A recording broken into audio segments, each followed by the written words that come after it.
Hetepu, Assalamu alaikum, Namaste, Haru Nefer. This is Qesankh Maat with another exciting video for you.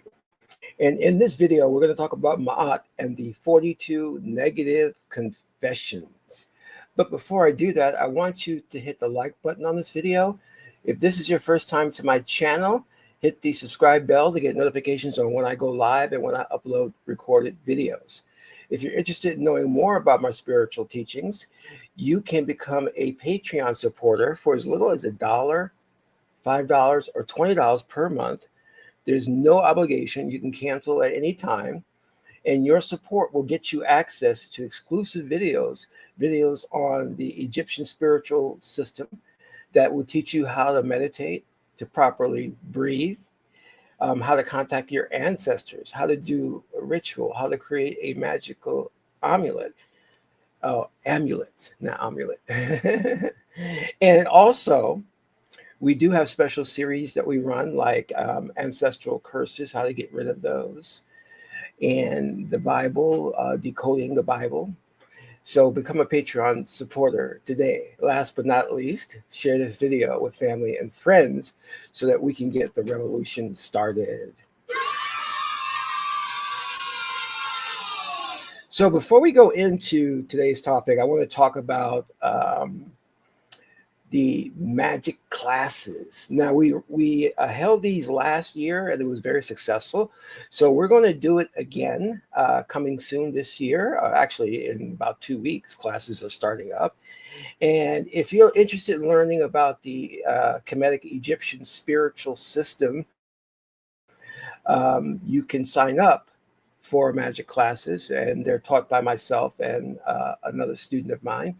And it goes deep into a lot of things like performing a ritual, how to manifest things in your life like love, a mate, good luck, money, things of that nature. You're going to be taught like some very, very deep magical stuff that's really going to help enhance your life. Of course, we'll have classes on meditation and oracles and things of that nature. Now, here's the best part about this. The classes are free. All you have to do is email me at qesankh@gmail.com and tell me why you think that you should be in Magick Class and what you intend to do with this secret knowledge. And I'm going to actually put the email address in the description box as well. So I believe the deadline for registration is Sunday the 26th. So send me that email right away. And like I said before, the classes are free. It's very strict. So you're going to have to make sure you attend classes and do the homework assignments. And what's going to happen when you complete the course, you're going to get a certification. And you're also going to be a different person. For once in your life, you're going to be empowered. You're going to have knowledge to help you in situations. Because the one thing is, we're here in this existence on Earth and or 3D, and we are almost powerless. And this is because the global elite has taken away from you the knowledge of self, the knowledge that you are God man, God woman. So you encounter obstructions and things, and you don't know how to deal with them because this world is evil. I mean, the entire judicial system is set up against you. Corporate America is set up against you. You understand what I'm saying? The job market is set up against you. So how do you navigate through all of that? Well, you become God man and God woman, and you rely on your inner power, your magical abilities to get yourself out of difficult situations and to bring prosperity into your life. You don't have to live in really just dire circumstances. God wants you to prosper. And in order to do that, you must know thyself. You must come into a knowledge of the spiritual traditions of our ancestors. And the major Western religions are not going to help you. They're a con game. You have these mega churches that benefit only the preacher. It's designed to take money from you, make you more impoverished. And while your preacher lives in a luxurious lifestyle with jets and homes, look at it. You'll see it. These preachers are out of control. They have so much money. Whereas you and I will go buy a shoe from a noted shoe store, they can have a shoe designed specifically for them, a suit tailor made for them. And this is out of reach of most people who are giving their last dime in tithing to the church. This is not how it's supposed to be. Well, anyway, I digress. Let's get into the main topic of the day, which kind of like is related to this. When we look at the Christian religion, we understand that it's a book, the main book, the Bible, the Holy Bible, has a lot of holes in it, that Christians rely on to teach them right and wrong and what to do in life. Well, I'm here to tell you that God gave you a faculty within you, Tehuti, wisdom, or Jehuti. You don't need a book to tell you what's right and what's wrong. You don't need some preacher teaching you from a book that you can read and learn and understand yourself. He has no secret knowledge. Everything's in that book. And most of the stuff in the book contradicts itself. And it's very chauvinistic, male dominated.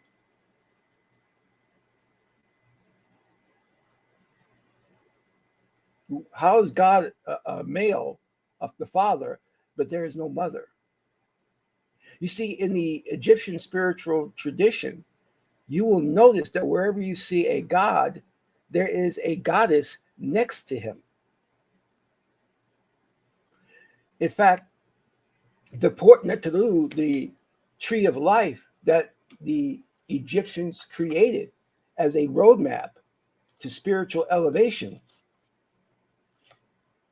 each deity, the male deity, has a female deity that accompanies him, usually his sister or his mate. Now, we're going to get into that a little bit. But I want you to understand that no one needs to write down some laws to teach you how to do right and how to do wrong. If they need to do that, then you're surely in trouble. Okay? You're in trouble. In fact, what you'll notice in ancient Africa, in the nations and the tribes, there was never any books or instruction. You would learn through osmosis, meaning you would see what everyone else is doing and you would follow.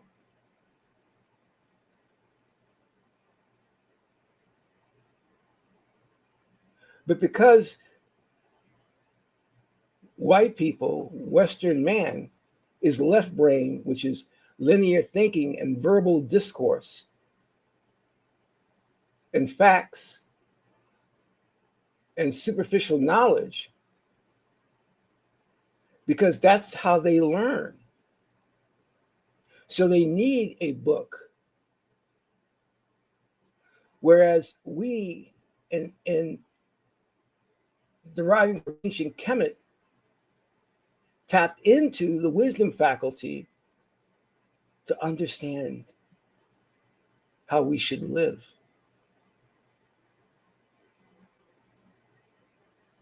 And one of the testaments to this is that when we look at Moses, who brought down the Ten Commandments after speaking with God in the mountain, one of those 10 commandments was, "Thou shalt not kill." But the funny thing about that was, Moses has already killed, and he was a wanted man for the crime of murder. And let me just bring this up so that you could see this. because it's very, very interesting. So when I Googled this, we got, according to the Bible, Moses killed an Egyptian who was beating a Hebrew slave.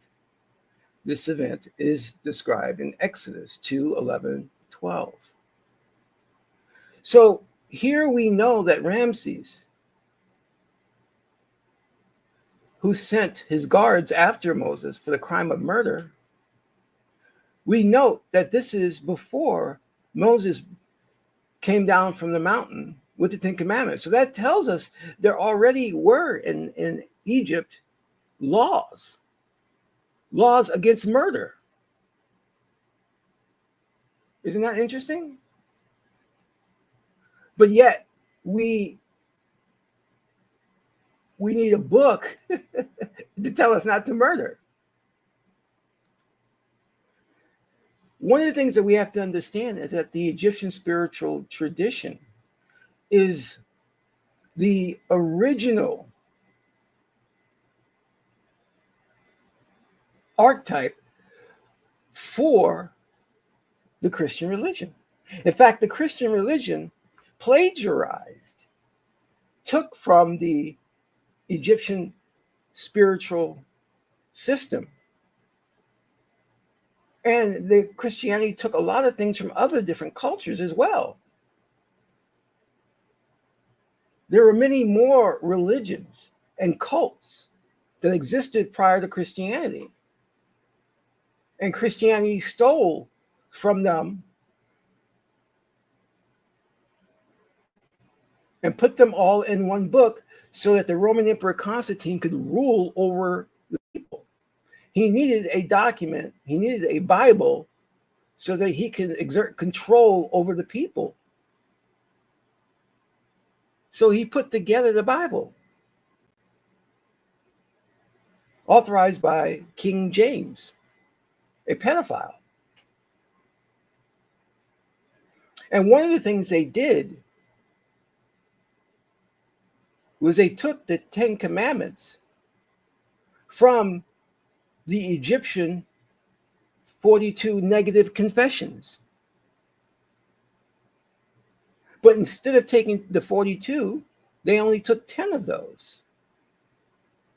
And that's the problem with the Christians today. They refuse to do research because they're taught not to do that. They're taught not to think logically, for one thing. And they're taught not to read and research other documents other than the Bible. If they did, they would learn that the Ten Commandments came from the 42 negative confessions of Maat. Now, what are the 42 negative confessions? Well, to understand that, we have to understand the Book of the Dead, or the Perhamaru, which is the book of coming forth by day and by night. And in it, it was compiled for the scribe Annie. And there's a funerary rite in there where Annie dies and goes to the hall of Maat. And that's the entire judgment scene of where they take his heart and place his heart on the scale, and they weigh it against the feather. And if his heart is lighter than the feather, he's allowed to go into heaven. If not, his soul is devoured. And the judge is Osir. Maat is there, goddess of truth, justice, and righteousness, balance, and reciprocity. And Sebek is there inspecting the scale. And this is where Christians get the idea of Judgment Day. So in the book of Coming Forth by Day and by Night, which was transcribed by Wallace Budge, you can actually get a copy of that. You will see for yourself the 42 negative confessions. Now, when you die and you go to the hall of Maat, you recite these negative confessions. And the reason it's called negative confessions is because it is saying these are things that you didn't do in life. you are reciting them. Like, for example, you would say, I have not committed murder. I have not committed adultery. And as I said before, the Christian religion took only 10 from that and put that into their Bible. And the one thing we have to understand is that our ancestors, the ancient Kemetic people, when they wanted to codify the idea of truth and justice, they used a woman, called her Maat. And she's typically depicted with the scale and the feather, showing that your heart weighs lighter than the feather and you're not heavy-hearted. And the great thing about this is that our ancestors were so advanced, we knew that something like the 10 Commandments has no reference, has no context to say, well, let's take a look at that. Let's take a look at it real quick. If we say, for example, thou shalt have no other gods before me, that's interesting. Are they saying, is this God saying that there are actually other gods? But let's look at this one, thou shalt not kill. I mean, this is an absolute statement. But we know that there are times when one must kill, like to protect yourself or your family. So how do we determine when we should kill? I mean, this is really a blanket statement, and very generalized, just saying you should not kill. That's the end all and be all. But we knew, our ancestors knew, that there were times when you must kill. And they created this idea. Well, let's go through this real quick. I just want to take let's just go through this real quick again. The 10 Commandments, thou shalt have no other gods before me. Thou shalt not make unto thee any graven image. Thou shalt not take the name of thy Lord, the Lord thy God in vain. Remember the Sabbath day, keep it holy. Honor thy mother and thy father. Thou shalt not kill. Thou shalt not commit adultery. Thou shalt not steal. Thou shalt not bear false witness against thy neighbor. Thou shalt not covet thy neighbor's house. Just 10 commandments. And this is supposed to cover every aspect of life, every situation. It can't. It's impossible. This is why our ancestors, in their brilliance, created Maat. Maat is the law. You see? But how do you apply that law? How do you know when you should kill? Well, this is why they created Tehuti. Maat is the law, and Tehuti is the means and measure of the law. Meaning Tehuti tells you when and how to apply that law. This is the context. This is the reference. So if Maat says thou shalt not kill, then Tehuti comes along and says, okay, well, there's certain instances that you should kill, like to protect your family. So we're going to look at the situation in which you killed, and then we'll make a judgment. The law and the measure of that law and how to apply it. The two go hand in hand. This is why Maat and Tehuti are husband and wife, or brother and sister. Our ancestors knew there had to be a measure, a way to apply the law given circumstances within a specific situation. That there shouldn't be any blanket statements, and that's the end all and be all. Isn't that fantastic? Now let's go into understanding of these negative confessions. Because I already said they come out of the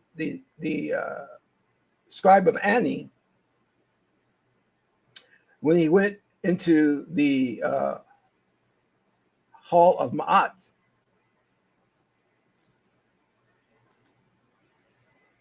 And I'm going to read a little bit about this here. Let me see if I can bring this up closer so you guys can actually see it better. Now, this is the original Ten Commandments. Now, let me get into what this author says. As the ancient Egyptian Book of the Dead can be considered the forefather of the Bible and Quran, correspondingly, the 42 negative confessions can be considered the forefather of the law of Moses and especially of the Ten Commandments. At this point, we may recall the teachings of Jesus where he told us that the law given by Moses was actually not the entire law. Indeed, the Ten Commandments are included in the 42 negative confessions, which may be considered as 42 commandments, the whole law. These 42 commandments have been created with the most pure mind, and thus only negative forms are used. Whoever utters them cannot take any credit for his or her deeds, but rather only tell about what she has not done. The negative construction of commandments is thus a praise to the highest God. The 42 negative confessions can be found in two different parts in the Book of the Dead. They are named the Papyrus of Ani and the Papyrus of Nu. Ani can be considered as I, and Nu can be considered the name of the Father God Nu.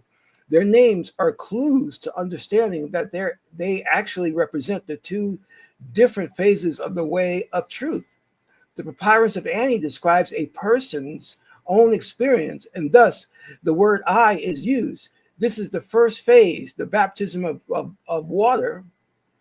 The first phase is also referred to with the word Maat, because these confessions are pronounced in the hall of Maat in the process of weighing of heart. In the second phase, the room is called the hall of Ma'ati, where suffix I expresses the dual construction of a word. The duality means that there are two things which are referred to. That is why when the word Ma'ati is used, we speak of the hall of two Ma'ats, or two truths. The double Ma'at or twin Ma'at means the presence of extremes. In this context, the term sometimes used in the hall of two truths. Two truths refer to the dual construction of all things. For instance, there cannot be a poor man unless there is also a rich man. Let me stop here, because that's very important. There cannot be a poor man unless there is a rich man. In the same sense, there can't be a father without a mother. And this is where the Christian religion goes wrong. Let me continue. If there would not be any rich men, then the baseline would not exist, and thus neither rich nor poor could exist either. The existence of these extremes originates already in ancient Egypt, where it was called Kai. In the language of symbolism, we usually speak of the seven Kai. One such instance is found in the Bible in the passage of the seven cows. The seven Ka are the battlefields of the baptism of fire, where the seven parts of the soul are fully present. A similar symbolism is also used in the Bible when Jesus cures Mary Magdalene of the seven evil spirits. All right, so we can see, already how the Christian religion took from the Book of the Dead the Ten Commandments. And we can see how deep this goes in this Kemetic spiritual tradition in terms of the weighing, which is, again, Judgment Day, the weighing of the heart, the hall of Ma'at, and the hall of Ma'ati, the hall of two truths. Now let's look at the 42 negative confessions. Now, I'm not going to read all of them verbatim because this 42 is a lot, but I'm just going to go through some of them so you get the idea. And again, this is Annie reciting these at the Hall of Maat. I have not committed sin. I have not committed robbery with violence. I have not stolen. I have not slain men and women. I have not stolen grain. I have not purloined offerings. I have not stolen the property of God. I have not uttered lies. I have not carried away food. I have not uttered curses. I have not committed adultery. I have not lain with men. I have not made none weep. I have not eaten the heart. I have not attacked any man. I am not a man of deceit. I have not stolen cultivated land. I have not been an eavesdropper. I have not slandered. I have not been angry without just cause. I have not debauched the wife of any man. I have not debauched the wife of any man. I have not polluted myself. I have not terrorized none. I have not transgressed. I have not been wroth. I have not shut my eyes to the words of truth. I have not blasphemed. I am not a man of violence. I have not been a stirrer up of strife. I have not acted with undue haste. I have not pried into matters. I have not pried into matters. I have not multiplied my words in speaking. I have not wronged none. I have not done no evil. I have not worked witchcraft against the king. I have never stopped the flow of water. I have never raised my voice. I have not cursed God. I have not acted with arrogance. I have not stolen the bread of gods. I have not carried away the kanoof cakes from the spirits of the dead. I have not snatched away the bread of the child, nor treated with contempt the God of my city. I have not slain the cattle belonging to the God. 42 negative confessions. And here we go again. Okay. So we can see here exactly where the inspiration for the Ten Commandments came from. There's no doubt about this. This is not a coincidence. We know that Christians took the Ten Commandments from these 42 negative confessions, which predate the Bible.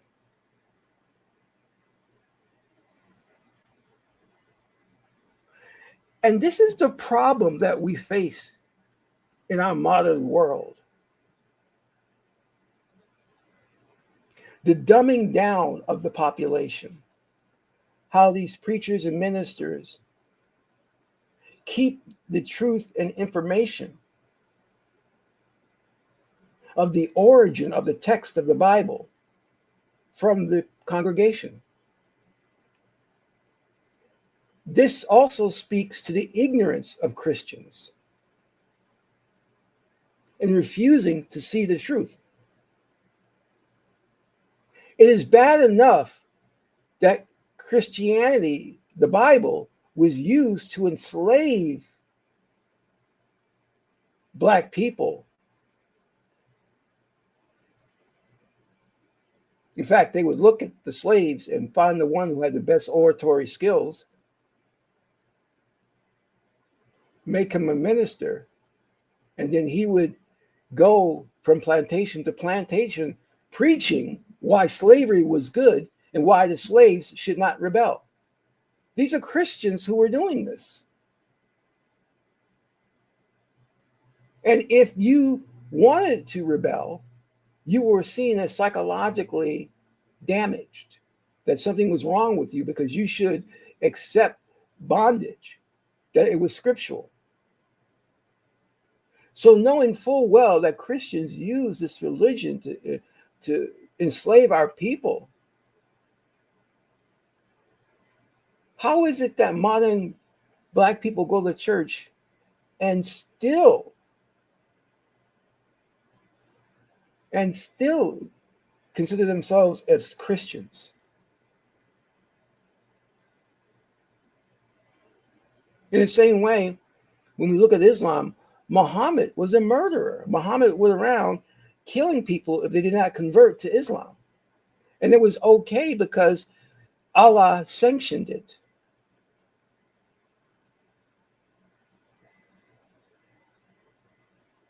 And Muhammad was never a real person. Just like Jesus was taken from Osir.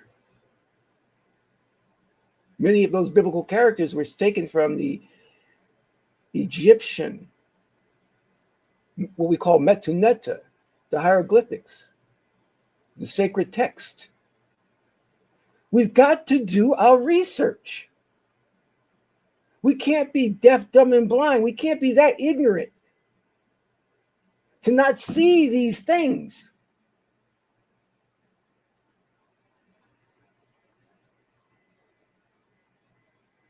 The Bible is plagiarized. If you just go and research and look at other cultures and their religion, you'll see an amalgamation. You'll see how Christianity extrapolated from all these other cultures and put them into their book. And then politically fought so that people would follow that book over all other religions.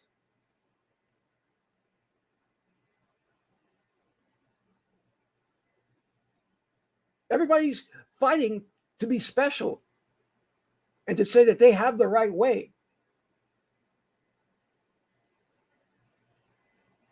That their religion is the best.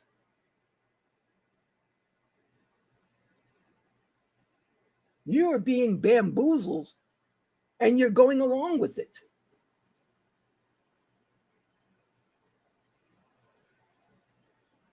I want you to think about this and understand that you don't need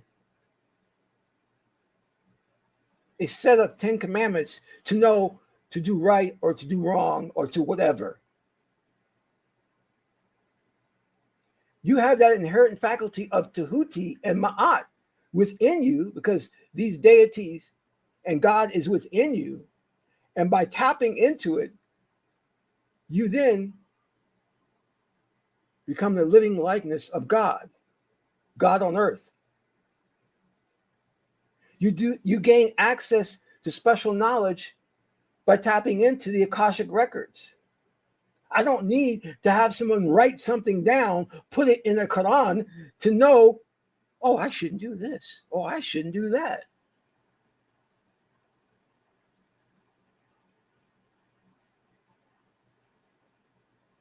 It's insulting. Brothers and sisters, I want to thank you for tuning into today's broadcast. If this message resonates with you, please donate to the channel. Your donation helps me to make more videos. Don't forget, if you're interested in joining Magick Class, you can email me at Qesankh@gmail.com. I'll also put that in the description box.